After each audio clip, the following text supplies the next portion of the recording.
Hello, my name is Vaishnavi Sundar and I'm a filmmaker from Chennai, India. I have been making films since 2013 and all my work is about the lives and experiences of women. I have taught myself to make films over the years and I now write, direct, produce and edit all my films, learning new things every day. Some of you may know me as the creator of Dysphoric, the 4-part documentary series on the rise of gender identity ideology and its effects on women and girls. Thank you to everyone who watched, shared, and supported the film. I am now in the process of making my next project, and it is called Behind the Looking Glass.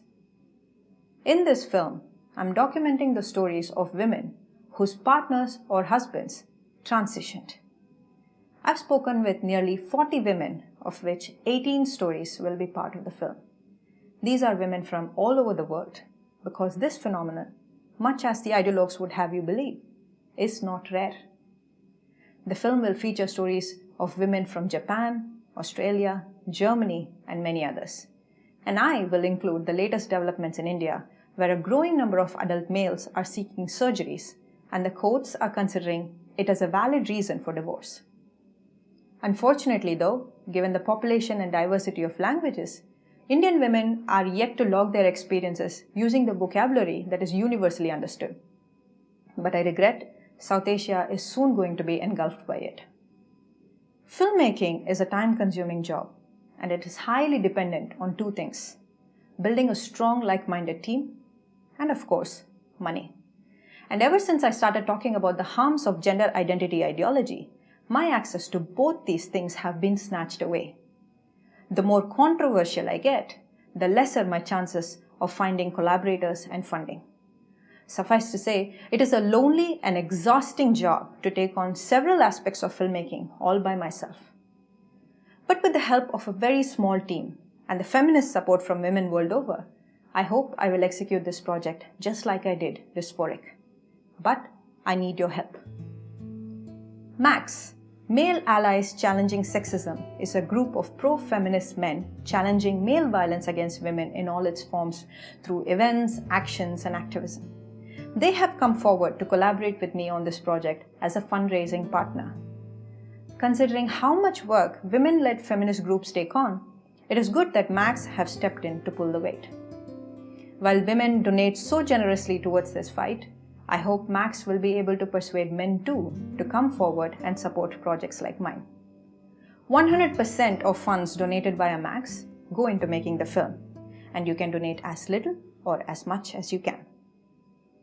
Another way to support my film involves owning some pretty fabulous merchandise.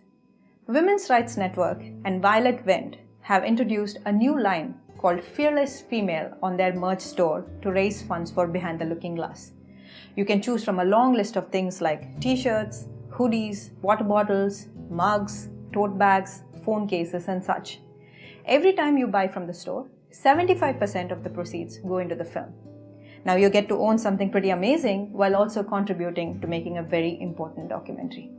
We are building 8 characters from scratch who have to remain anonymous due to possible dangers from their ex-partners. So your donation will help me bring those characters to life. Your donation will also help me with the huge expenditure towards post-production. As many of you know, I try to always work with an all-female crew. So by supporting this film, you are in turn supporting all the women in the crew. Behind the Looking Glass, in all likelihood, is the first ever documentary made on this subject. And together, we can create a historic piece of film that will remain on the internet for posterity. Please donate now. Anyone who's experiencing abuse or infidelity, it's not getting better. Get out. Get yourself out of this. Do not allow yourself to be persuaded or influenced by blandishments and manipulative arguments. Try to extricate yourself. Figure out the finances. There's nothing you can be or do that will make you the object of his affection. He is the object of his affection. It's like my dad died when I was 11, but I didn't realise. And I've been mourning him for 40 years.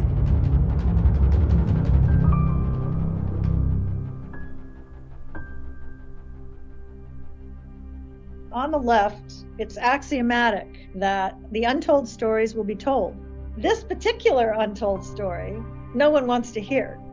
私たちのような存在に対して何があっても好き好んで一緒にいたんだから合意の上でしょと考える人もいて、そんなことでは相手を無罪にさせられかねないから嫌なんです。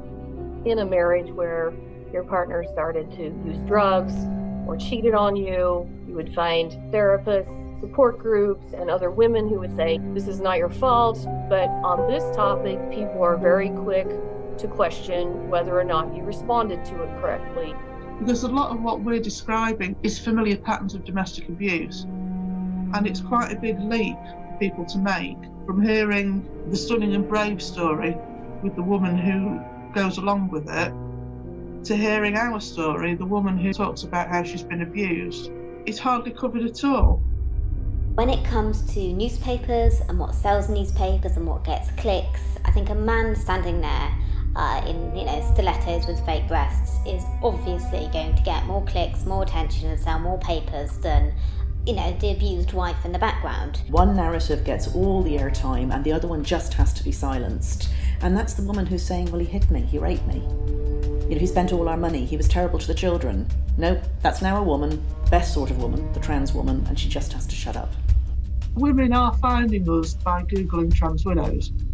What's been really surprising from looking at the website traffic is just geographically where a lot of these women are.